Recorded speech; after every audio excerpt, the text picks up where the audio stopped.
This is a optional but very strongly recommended video where I'm going to show you how to get the formula to find the shortest distance between two lines. If you are really not in the mood for this, you can skip ahead to the next video where we'll just be using the formula, but yeah, I strongly encourage you to stick with this. So for instance, if we have two lines, one with equation this, one with equation this, find the shortest distance between the two lines. Now, we're going to jump into this kind of in generality first, but the first thing I want to do is just explain my diagram, because you may be thinking, hold on a second, do we have parallel lines? And no, they don't have to be parallel, but this is a very useful diagram to have. Let me just jump over to GeoGebra to show you why I'm going to be using a diagram that looks like we have two parallel lines.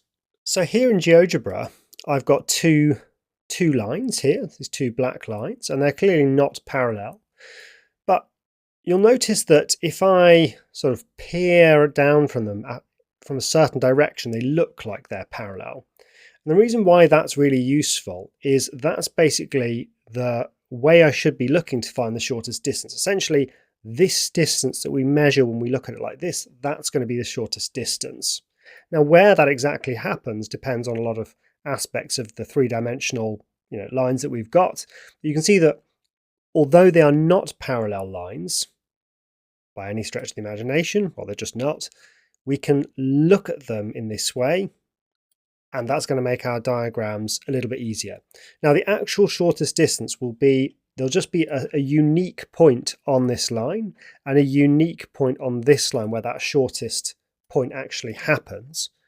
Now, where is that going to be? Well, I don't exactly know. Like at this point, it's 2.8 apparently, whereas if I slide it over here, it's now 6.449. So it's somewhere over here. But we're of course going to use algebra to try to minimize this distance. But if we look at it like this, this will be the best way to approach things algebraically. Okay, so let's just jump into this in generality. So let's say goodbye to these specific cases and just jump to a totally general line first. All right, so in GeoGebra, we saw that we can peer down at our lines, and somewhere along this are the 2 points that are closest to each other. So let's say that's here and here. So how are we going to find this distance? Because that is our ultimate aim. Okay, so let's give this length that we're looking for a name. Let's call that D. So we're aiming to find D. Now, I've just given two totally generic lines, position vector A1 plus lambda B1, which is a direction vector, and an A2 position vector and a B2 direction vector. So let's just put those somewhere. So let's say that this is the first line, and let's say it's got a position vector of A1 here. And let's say our other one has a position vector of A2 here.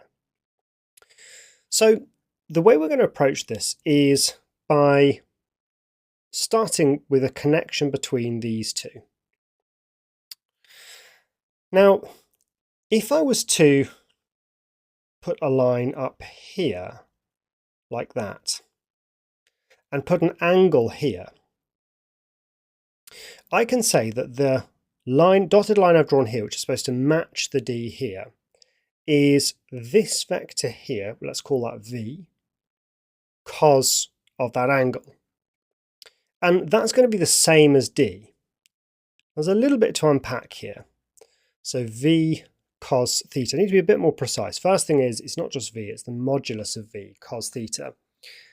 Now, you may be thinking, hold on, you just showed me in GeoGebra that when you're away from the minimum point, these two lines might be very, very far apart.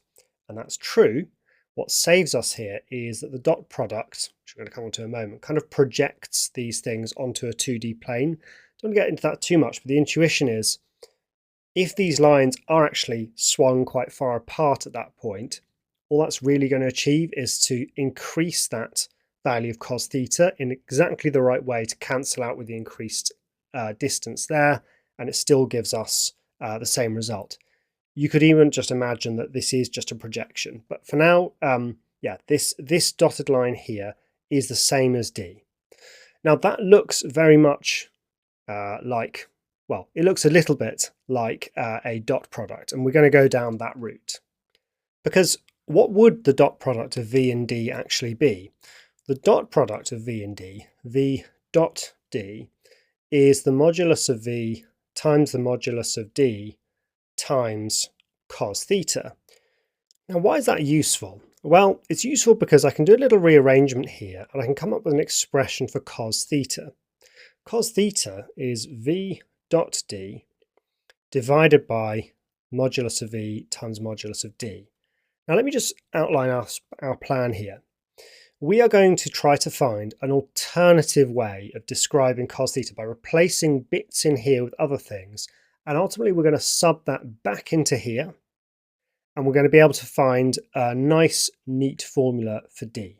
I mean, it's not that neat, but it's not that hard either. At the moment we can't do it because we don't know what theta is, or cos theta, but I'm going to show you how to fiddle around with this expression here, and we're going to sub that back in here, and we won't even need cos theta. So what do we like in here and what don't we like? Well, we like v because we can just work out v. V is just the vector between a1 and a2. So it's just the coordinates of a1 minus the coordinates of a2, or vice versa. As always, the direction doesn't really matter in these distance problems because we're pretty much always dealing with moduluses. So the v's are fine, but the d is precisely the thing we want to know. So let's see if we can figure that out. So first thing to say is, what on earth is d over the modulus of d? Well, d is the vector. I think I might have said it was a distance before, d for distance, but really mod d is the distance. Let's say that d is the vector going from here to here. So d over mod d is a unit vector that goes between these two lines perpendicular to both. The reason why it's perpendicular is at that shortest point we get a right angle there and there. But hold on, we know how to find unit vectors which are perpendicular to two lines. We know that because we know about the vector product. So how can we use that? Well, it's going to be the direction vectors of these two lines. The direction vector of these two lines are going to be perpendicular, both of them, to this line. So that suggests that it would be useful for us to consider the direction of one crossed with the direction of the other. So what is that? Well, by definition, that is the modulus of b1 times the modulus of b2 times by sine theta times by n hat. What is n hat? Well, n hat is precisely the unit vector that is perpendicular to both our lines, i.e. d over mod d. Okay, so how do I get that n hat on its own? Well, we could divide through by mod b1, mod b2, sine theta, but then we've still got sine theta.